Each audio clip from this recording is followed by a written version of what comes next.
Hello, good morning students. So today we are going to start our new topic earthquake of class 8 chapter number 15 some natural phenomena. So this topic is very important. Okay. So question will come what is the earthquake? तो earthquake होता क्या है? तो earthquake क्या होता है? जो अर्थ की जो सडन शेकिंग होती है, ठीक है, तो उसके कारण जो डिस्टर्बेंस प्रोड्यूस होता है उसी को हम क्या बोलते हैं? Earthquake. So, what is the definition of the earthquake? Earthquake is the sudden shaking or trembling of the earth caused by a distance deep inside the earth crust. ठीक है, तो अर्थ क्रस्ट के अंदर जो प्लेट्स होती हैं उनके बीच में जो डिस्टर्बेंस होता है उसकी वजह से क्या होता है? सडन शेकिंग होती है। तो उसी को हम क्या बोलते हैं? अर्थक्वेक। ठीक है, ये आप बचपन से पढ़ते हुए आए हो।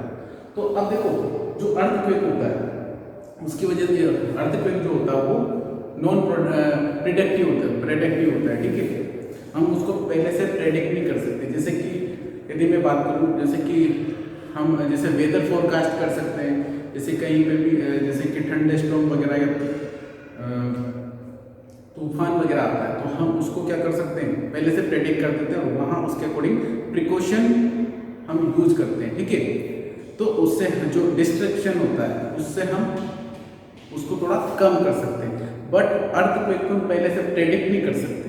ठीक है, और इसके ऊपर प्रेजेंट टाइम में रिसर्च चल रही है।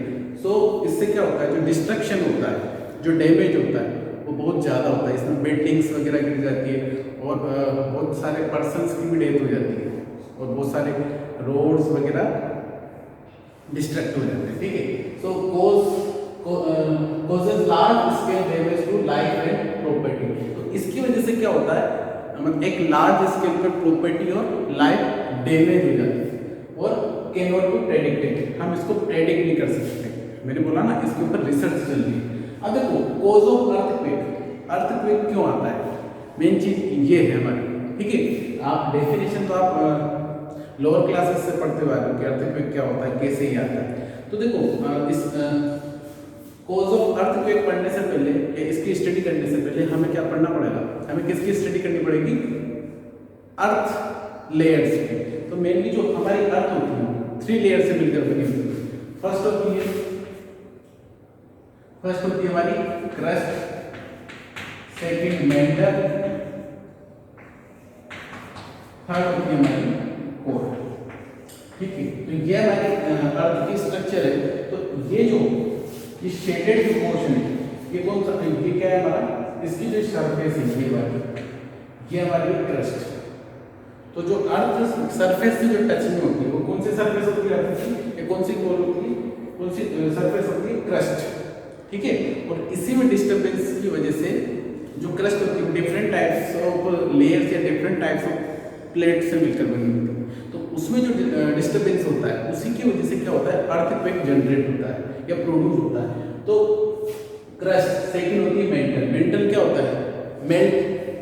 मेल्ट पोजीशन होती है, जो उसमें उसके अंदर जो, ठीक है, मेल्टिंग पोजीशन होती है, उसमें बहुत सारे मेटल्स, ये सब कुछ क्या होते हैं? मेल्टिंग पोजीशन में होते हैं।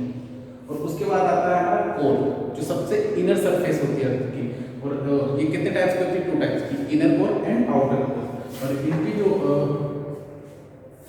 ये कितनी रेंज तक होती है वो यहाँ पर मैंने लिख रखा है। ठीक है, तो आप इसमें देख सकते हैं। तो यदि मैं बात करूँ तो ये अर्थ सरफेस होती है। अर्थ की 3 सरफेस होती है, क्रस्ट, मेंटल एंड कोर। तो देखो, जो मेनली जो अर्थक्वेक जनरेट होता है वो किसकी वजह से जनरेट होता है? क्रस्ट की, अर्थ क्रस्ट की वजह से। ठीक है, तो अर्थ क्रस्ट जो होती है वो डिफरेंट टाइप्स ऑफ लेयर से मिलकर बनी होती है। तो उसमें एक प्लेट्स होती है टेक्टोनिक प्लेट्स। तो टेक्टोनिक जो प्लेट्स होती है ये इस तरीके से, जो टेक्टोनिक प्लेट्स होती है वो इस तरीके से मोल्टन मेटल के ऊपर फ्लोट करती है। ये जैसे कि आपने देखा होगा ना, कोई भी चीज वाटर में फ्लोट करती है तो ये क्या होती है? ये कोलाइड करती है एक दूसरे से। ये क्या होता है? इसका फॉल्ट जोन, ये फॉल्ट जोन होता है यही से, क्योंकि क्या होता है? अर्थक्वेक प्रोड्यूस होता है। तो जैसे ये टकराएगी या फिर क्या होता है एक दूसरे से ओवरलैप हो जाती है, कभी कभी क्या हो जाता है इनकी स्ट्रक्चर कुछ इस तरीके से हो जाती है। समझ रहे हो आप? ये कि इस तरीके से ओवरलैप हो जाती है, तो क्या होगा, तो अर्थ अप डाउन होगी, शेकिंग होगी ना इस कंडीशन में, और क्या होगा, और यदि ये स्ट्रांगली कोलाइड करेंगे, ये क्या हो गया आपकी टेक्टोनिक प्लेट, टेक्टोनिक प्लेट्स है ना। तो ये बहुत स्ट्रांगली कोलाइड करें या एक दूसरे के ऊपर ओवरलैप हो जाए, ये सेismic जोन होता है, मतलब फॉल्ट जोन, यहीं से भी हम डिस्कस करेंगे अभी, तो यहीं से अर्थक्वेक जनरेट होता है। तो देखो लेट अस कंसीडर अब ये ओवरलैप है, तो यहाँ से क्या होगा, अर्थक्वेक जनरेट होगा, तो यहाँ से क्या होगा, सेismic वेव जनरेट होगी, सेismic वेव ये। तो देखो इसको क्या बोलेंगे, फोकस, इसको बोलेंगे हम फोकस। देखो मैं बताऊं कैसे होता है, जैसे कि ये प्लेट से ये इस तरीके से फ्लोट करती रहती है, इस तरीके से टकराती रहती है और इस तरीके से मूवमेंट करती रहती है। तो कभी कभी क्या होता है, एकदम जैसे कि इसके नीचे जो मोल्टन मेटल होगा, जैसे ये फ्लोट कर रही है, अब जैसे कि वाटर के ऊपर फ्लोट कर रही है, मोल्टन मेटल को हमने वाटर कंसिडर किया, अब यहाँ से वाटर यदि निकलेगा तो ये नीचे हो जाएगी और इसके अंदर ओवरलैप हो जाती है, तो इसकी वजह से भी क्या होगा, अर्थक्वेक जनरेट होगा। या फिर ये क्या होगी, ये देखो एक ऐसे भी ऐसे कर और एकदम ऐसे, तो क्या होगा, अर्थक्वेक जनरेट, तो बहुत ज्यादा डिस्टर्बेंस प्रोड्यूस होता है, ठीक है, यहाँ पे अर्थक्वेक जनरेट होता है। तो जहां से ये वेव जनरेट हुई, तो अर्थक्वेक में जो वेव जनरेट होती है वो होती है सेismic वेव, और it is a types of which type of wave, infrasonic wave, ठीक है, it is a type, seismic wave होती है वो किसका टाइप होती है, इंफ्रासोनिक वेव का, ठीक है, अल्ट्रासोनिक और infrasonic, to types of wave study की थी हमने कहां पे, चैप्टर 13 साउंड। तो यहां से तो सबसे पहले अर्थ सरफेस पे जहां पे ये पहुंचेगा, इस पॉइंट को बोला जाएगा एपिसेंटर, ठीक है। तो अर्थ सरफेस पे सबसे जो ये बिल्कुल अपर पॉइंट होता है अर्थ सरफेस पे, क्या, एपिसेंटर, और जो फोकस होता है, जहां से फोकस क्या होता है, जहां से अर्थक्वेक या सेismic वेव जनरेट होती है, ठीक है। तो देखो एपिसेंटर और जो फोकस होता है ना, इसको हम हाइपोसेंटर भी बोलते हैं, it is also known as hypocentre, ठीक है, हाइपोसेंटर, ठीक है, ये चीज ध्यान रखिए। फोकस क्या, focus is the point where the earth seismic wave is generated या अर्थक्वेक इज प्रोड्यूस, और सबसे पहले जहां ये फील होता है अर्थ सरफेस पे, उसको हम क्या बोलेंगे, एपिसेंटर, ये चीज ध्यान रखिए। तो अब पता चल गया ना कि अर्थक्वेक क्यों आता है, कॉज ऑफ अर्थक्वेक, तो earthquake are cause due to the movement of collision of the tectonic plates, ठीक है, tectonic plates in the upper most layer क्या होती है, अर्थ की क्रस्ट होती है ऑफ द अर्थ क्रस्ट, ठीक है। तो मेनली जो अर्थक्वेक आता है वो अपर मोस्ट लेयर की वजह से, मतलब क्रस्ट की जो डिफरेंट टाइप्स ऑफ लेयर्स होती हैं, जो डिफरेंट टाइप्स ऑफ प्लेटलेट्स होती हैं, उनकी कोलिजन से क्या वो एक दूसरे के ऊपर स्लाइड कर जाते हैं, इस वजह से अर्थक्वेक जनरेट होता है या प्रोड्यूस होता है, और इस तरीके से, ठीक है, या इस तरीके से, ठीक है, टेक्टोनिक प्लेट, ठीक है, टेक्टोनिक प्लेट, तो क्या दी ओवरलैप होती, तो इसकी वजह से या भी बहुत स्ट्रांगली कोलाइड करते हैं, इस वजह से अर्थक्वेक जनरेट होता है। तो हम बात करते हैं एपिसेंटर। एपिसेंटर वो पॉइंट होता है जस्ट फोकस की जस्ट अपर, जहां पर सबसे पहले अर्थक्वेक फील किया जाता है, या मोस्टली डिस्ट्रक्टिव जो रीजन होता है, जो पॉइंट होता है अर्थ सरफेस पे, वो एपिसेंटर ही होता है, और इनर जो जहां से अर्थक्वेक जनरेट होता है उसको बोलेंगे फोकस या hypocentre. So what is the definition of the epicenter?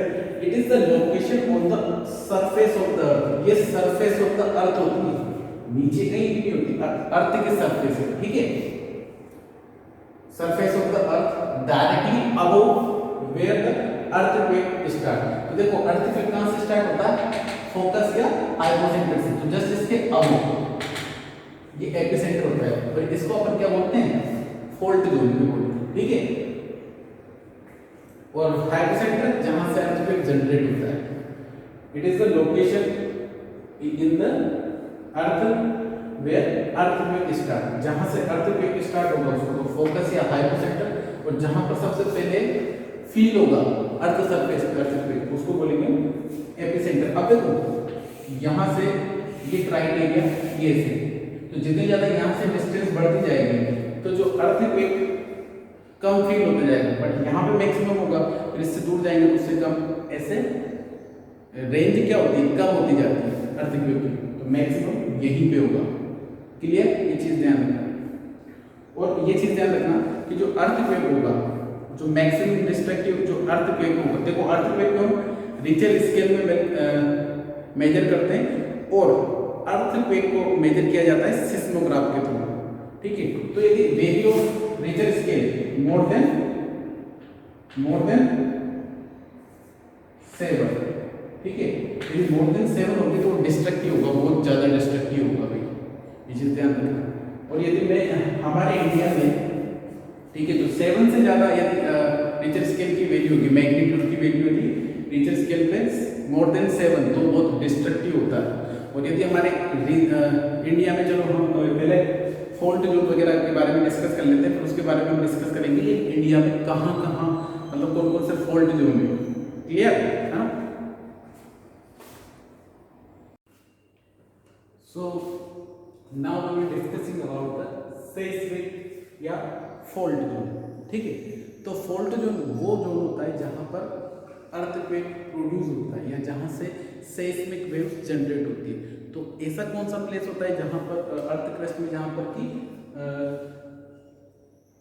Earthquake generate होता है, प्रोड्यूस होता है, तो जहां पर जो टेक्टोनिक प्लेट्स होती है जहां पर ये कोलाइड करती है, तो ये जो रीजन होता है ना, ये टेक्टोनिक प्लेट,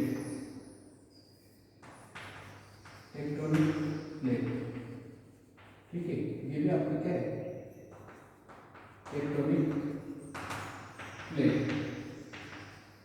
ये वाला जोन होगा इसको हम क्या बोलेंगे फॉल्ट जोन, ठीक है। जहां पर की सेismic वेव जनरेट होती है उसको हम क्या बोलेंगे सेismic वेव, जहां से कि अर्थक्वेक प्रोड्यूस होता है उसको हम क्या बोलेंगे फॉल्ट जोन। तो बाउंड्रीज ऑफ, तो ये जो बाउंड्री होती है ना, ये जो बाउंड्री होती है इसी को हम क्या बोलते हैं, तो boundaries of the plates on the earth crust, ये अर्थ क्रस्ट में होती है, are weak zone where earthquakes are mostly likely to occur, जहां से मतलब यहीं से मोस्टली क्या होता है आपका अर्थक्वेक प्रोड्यूस होता है। Clear? So this are known as seismic और फॉल्ट जोन, इन्हीं को हम क्या बोलते हैं सेismic और फॉल्ट जोन, जहां ये कोलाइड करते हैं, ठीक है, जहां से सेismic वेव जनरेट होती है, यहीं से सेismic वेव जनरेट होती है, तो ये जो लाइन है इसको हम बोलते हैं सेismic जोन या फॉल्ट जोन, ठीक है, क्योंकि यहीं से स्लाइड्स करती है जो आपकी प्लेट्स होती है, यहीं से या फिर यहीं से कोलाइड करती है।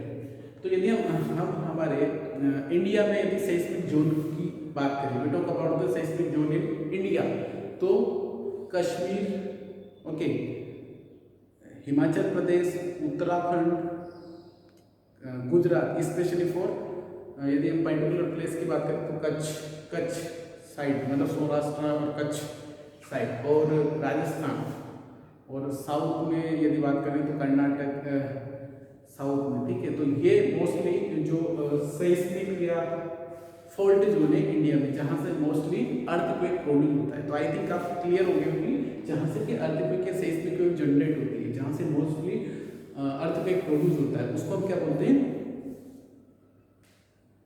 फॉल्ट जोन या अर्थ या सेismic जोन। क्लियर? चलो अब हम बात करते हैं पावर ऑफ अर्थक्वेक। तो पावर ऑफ अर्थक्वेक को मेजर करने के लिए इसका जो मैग्नीट्यूड लिया जाता है, इसका स्केल, देखो जो स्केल, जिस स्केल के थ्रू हम इसको, ये जो device we use to measure for the earthquake, तो उस डिवाइस का नाम होता है सिस्मोग्राफ, और जिस स्केल में अर्थक्वेक को मेजर किया जाता है उसका नाम है रिचर स्केल। तो पावर भी इसकी रिचर स्केल में ही मेजर होती है। तो यदि देखो यदि रिचर स्केल की वैल्यू 1 2 3, तो ये इतना ज़्यादा डिस्ट्रक्टिव नहीं होता, ठीक है। बट यदि मान लो मोर देन 7 रिचर स्केल की वैल्यू मोर देन 7 हो जाए तो बहुत डिस्ट्रक्टिव होता है। मोर देन 7 और 7.5, मोर देन 7 या 7.5 जो वैल्यू होती है रिचर स्केल में अर्थक्वेक की, तो वो बहुत ज़्यादा डिस्ट्रक्टिव होती है, उससे बहुत ज़्यादा डिस्ट्रक्शन होने वाला है, बहुत सारी बिल्डिंग्स और लिविंग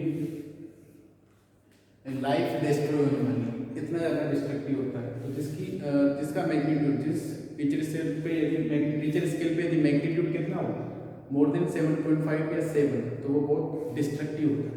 तो पावर हम इसी में मेजर करते हैं। तो power of earthquake is expressed in term of magnitude. Magnitude समझते हो ना, जो न्यूमेरिकल वैल्यू होती है on scale. This scale is called a Richter scale. हम इसको किस में मेजर करते हैं? रिचर स्केल में। जैसे कि फोर्स को न्यूटन में, उसी तरीके से जो इसको मेजर किया जाता है अर्थक्वेक को, वो मेजर किया जाता है रिचर स्केल में, ठीक है। An earthquake with magnitude more than 7 on the Richter scale is considered destructive. यदि मैग्नीट्यूड की रिचर स्केल में अर्थक्वेक की वैल्यू, अर्थक्वेक के मैग्नीट्यूड की वैल्यू कितनी हो मोर देन 7 या 7.5, बहुत से में आपको 7.5 भी मिलेगा, तो इससे ज़्यादा होगा, बहुत ज़्यादा डिस्ट्रक्टिव होता है। और एक चीज़ ध्यान रखना, जैसे जैसे मतलब 1 2 3 यदि वैल्यू मैग्नीट्यूड की रिचर स्केल पे ये होती है तो ये कम डिस्ट्रक्टिव होता है और इसकी फ्रीक्वेंसी ज़्यादा होती है। और जैसे जैसे हम मैग्नीट्यूड में बढ़ेंगे तो फ्रीक्वेंसी कम होती जाती है, ठीक है, ठीक है। बट वो डिजास्टर होता जाता है, ये चीज़ ध्यान रखना। तो सिस्मोग्राफ क्या होता है? देखो एक इंस्ट्रूमेंट या device which is used to measure the earthquake, ठीक है। तो an instrument that records seismic waves is called seismograph. क्योंकि ये देखो ये सेस्मिक वेव को मेजर करता है, बिकॉज हमें we know that the earthquake produce the seismic wave. Earthquake किसको प्रोड्यूस करता है? सेस्मिक वेव, या सेस्मिक वेव की वजह से ही अर्थक्वेक जनरेट होता है, ठीक है। तो सिस्मोग्राफ क्या करता है? जो सेस्मिक वेव होती है उसको मेजर करता है, तो उससे हमें क्या मिल जाता है? अर्थक्वेक मेजर हो जाता है उससे। तो seismograph is a device which is measure the seismic wave, ठीक है। तो सिस्मोग्राफ के थ्रू ही हम अर्थक्वेक को मेजर करते हैं कि किस स्केल पे या कितना अर्थक्वेक आया है, ठीक है। तो it is consist of vibrating rod और pendulum that start vibrating when tremors occur. तो जब झटके लगते हैं, जो अर्थक्वेक जो सडन शेकिंग होती है, तो चलो मैं बता देता हूँ आपको, ये समझते हैं।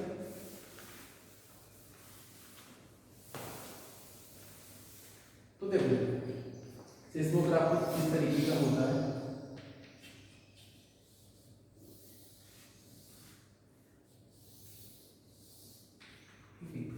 यहाँ पे स्प्रिंग होती है, देखो अलग अलग तरह के होते हैं।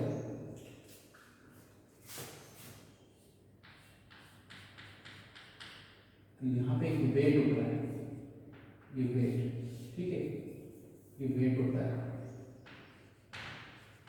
ठीक है। इसमें एक पेंसिल लगी होती है,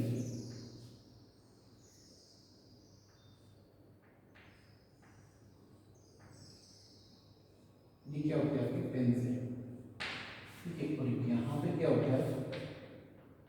एक ड्रम होता है,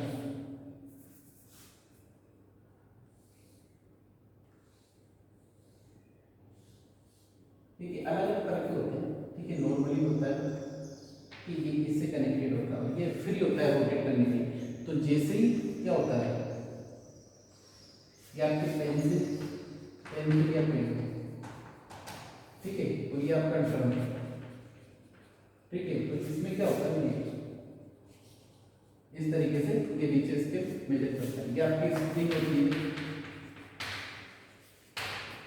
ठीक है। आपका रिजिड लोड,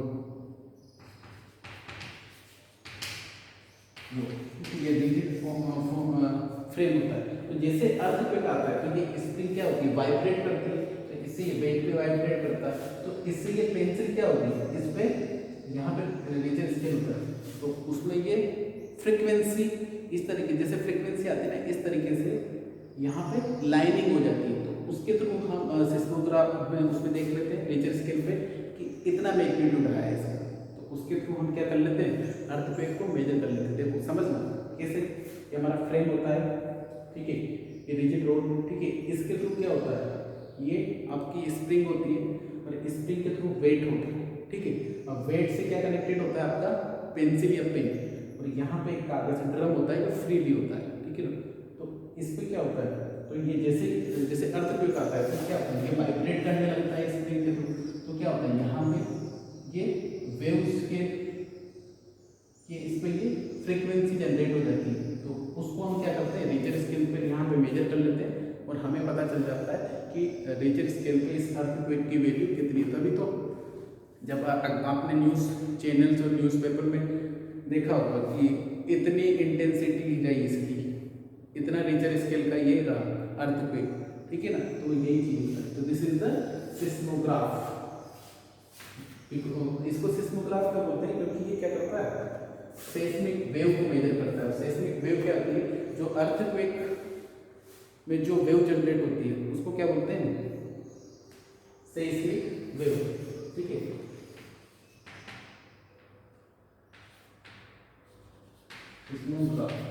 अब देखो हम जो सेस्मिक वेव होती है वो किस types of the infrasonic wave, ठीक है। और हमने बात करी थी जो इंफ्रासोनिक वेव होती है वो कौन कौन सेंस कर सकती है, एलिफेंट, स्नैक, डॉल्फिन, ठीक है। तो कुछ एनिमल्स होते हैं जो इसको क्या कर सकते हैं, फील कर सकते हैं। तो जब भी अर्थक्वेक आता है तो देखना स्नेक उस अलग ही मूवमेंट करने लग जाता है, क्योंकि उसको पता चल जाता है कि अर्थक्वेक आने वाला है। हमारे पास ऐसा कोई डिवाइस नहीं है, बट ये चीज़ें देख के हम पता लगा लेते हैं क्या। और जो एलिफेंट होता है वो कुछ अलग ही ये मतलब हरकतें करने लग जाता है, एक्सप्रेशन करने लग जाता है, तो उससे भी पता। और जब अर्थक्वेक आता है तो क्या होता है, जो फिश वगैरह होती है वो जंप करने लग जाती है वाटर से। तो ये कुछ सिंबल्स होते हैं जिनके थ्रू, क्योंकि ये जो एनिमल्स होते हैं ये फील कर सकते हैं सेस्मिक वेव को, बिकॉज ये कम्युनिकेशन के लिए इंफ्रासोनिक वेव का यूज करते हैं, और जिसकी फ्रीक्वेंसी क्या होती है लेस देन 20 हर्ट्ज, उनको क्या बोलते हैं इंफ्रासोनिक वेव। तो आई थिंक ये सब चीज़ें आपकी क्लियर हो गई होगी, तो आप इसका स्क्रीनशॉट ले लेना, ठीक है, इसकी अच्छी तरीके से नोट्स बना लेना, ठीक है बेटा, ओके।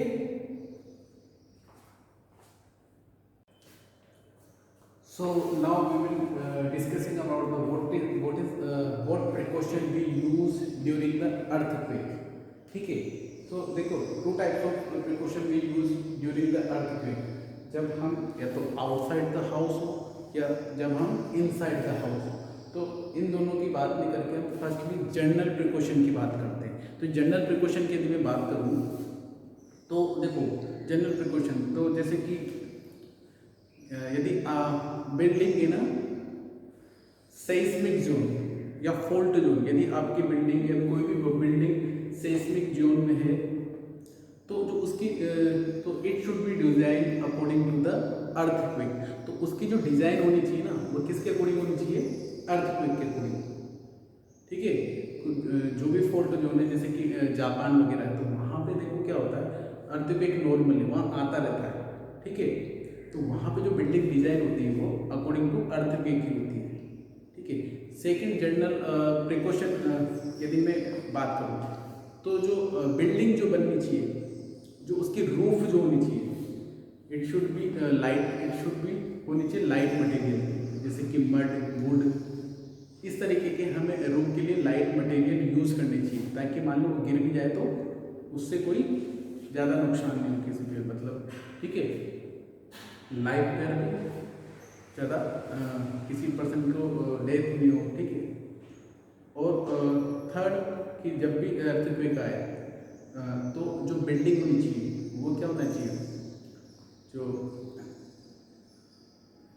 मतलब जो उसमें जो लाइट स्विच वगैरह जो होना चाहिए वो उसमें वो प्रोटेक्टिंग होना चाहिए, ठीक है। और फायर सेफ्टी इंस्ट्रूमेंट वहाँ पे होना चाहिए, ताकि ड्यूरिंग द अर्थक्वेक इससे बचा, क्योंकि मैक्सिमम चांस होते हैं किसके, फायर के। तो फायर सेफ्टी इंस्ट्रूमेंट होने चाहिए, बिल्डिंग। तो ये जनरल प्रिकॉशन है। या फिर जैसे कि जो हाउस में जब भी अर्थक्वेक आए तो उस टाइम पे क्या होना चाहिए, जो आपके अप्लायंस है जो सारे स्विच ऑफ होने चाहिए, ठीक है। तो ये सारे जनरल प्रिकॉशन है। अब हम बात करते हैं जब आप घर के अंदर हो और जब आप घर के बाहर हो तो which type of precaution we use during the earthquake. So firstly if you are at home तो take shelter under a table. तो आप किसके अंदर सहारा लो, टेबल वगैरह के नीचे, ऐसी चीज जिसके नीचे आप इजी वे में आ जाओ, ताकि मान लो कोई भी हेवी ऑब्जेक्ट आपके ऊपर गिरे तो आपका हेड प्रोटेक्ट हो जाए। मान लो आप टेबल के नीचे मतलब छिपते हो तो क्या होगा, जो भी चीज़ गिरेगी वो टेबल के ऊपर गिरेगी और आपका हेड प्रोटेक्ट हो जाएगा। बिकॉज हमारी जो बॉडी में जो सबसे सेंसिटिव पार्ट होता है वो क्या होता है, हमारा हेड ही होता है, क्योंकि सारा कंट्रोल इसी से होता है। यदि ये गया तो इंसान गया, ठीक है। Second question, if you are on bed do not get up. जब यदि आप बेड पे हो और बेड पे लेटे हुए तो बेड से उठो मत, ठीक है। और protect your head with the pillow. और आपका जो हेड है उसको किसके थ्रू, पिलो जो तकिया होता है उसके थ्रू प्रोटेक्ट कर लो, ताकि कोई भी चीज़ आपके हेड पे गिरे तो आपका हेड प्रोटेक्ट हो जाए, ठीक है। और stay away from tall and heavy object which may fall on you. तो ऐसे ऑब्जेक्ट जो हैवी है, ठीक है, तो उनसे दूर रहे तो ताकि वो आपके ऊपर नहीं गिरे, ठीक है। और जो भी मान लो जो भी आप घर पे हो तो जो भी इलेक्ट्रिकल इंस्ट्रूमेंट जो और जो फायर के जो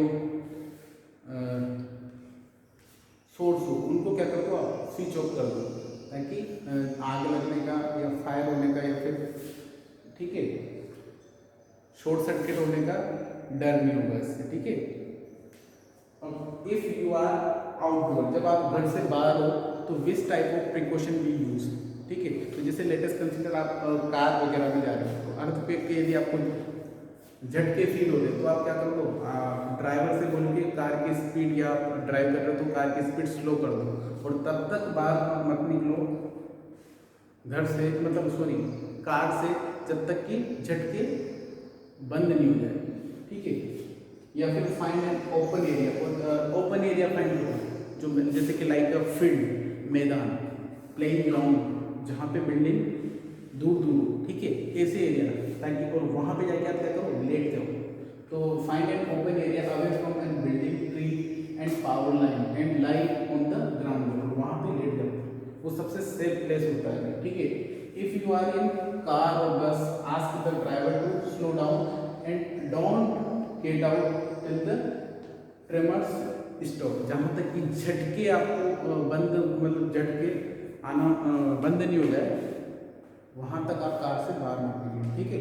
तो अब देखो एक टॉपिक छूट गया था यहाँ पे, सुनामी। सुनामीज क्या होती है, तो सुनामी देखो ओशियन या सी वगैरह में आती है, और किसकी वजह से आती है, ये अर्थक्वेक की वजह से आती है। तो जब ओशियन या सी में क्या होता है, जब अर्थक्वेक आता है तो जो वेव्स होती है, ठीक है, जो ओशियन वेव्स होती है वो बहुत हाइट में चली जाती है, तो इन्हीं को वो बहुत डिस्ट्रक्टिव होती है, तो इसी को हम क्या बोलते हैं, सुनामीज।